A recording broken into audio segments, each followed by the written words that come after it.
Kuna wakati ambapo huwa nafikiria sana, nashindwa na viongozi wetu.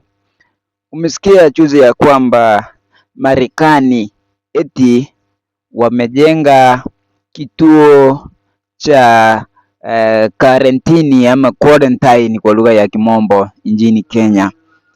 Eti wagonjwa ambao wako na ugonjwa wa Ebola, ugonjwa ambao hauna tiba.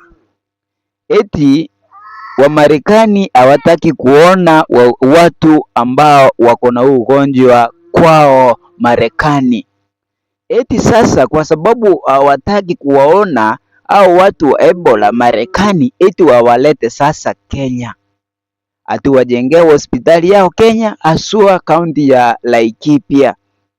Eti wawekwe huko. Eti bado ati wataleta daktari ambao ni wenye wako na ujuzi sana na maarifa kuwasaidia watu hapa Kenya. Na kwa nini wasiwasaidie wakiwa kule Marekani? Unajua akili nyingine na huwa anashindwa viongozi wetu kipindi ambacho wanafikia mahali wanaenda kukubali jambo kama hili, wanafikiria kivipi?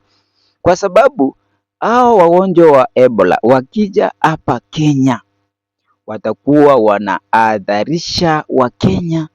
Nakumbuka ya kwamba ugonjwa wa Ebola hauna tiba. Kumaanisha ya kwamba Wakenya watakuwa wagonjwa na Wakenya wataumia.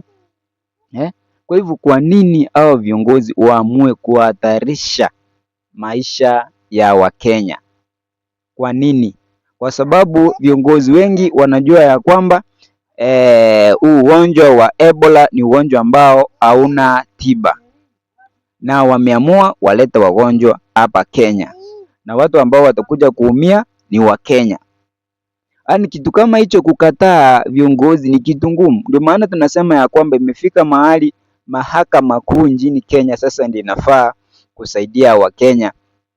Umesikia kwamba kuna kesi kilipelekwa kotini ili jambo ama shughuli nzima iweze kusimamishwa, kwa sababu hiyo hali ya eti wajenge kituo cha wagonjwa wa Ebola Kenya kitakuwa kinahatarisha afya ya Wakenya.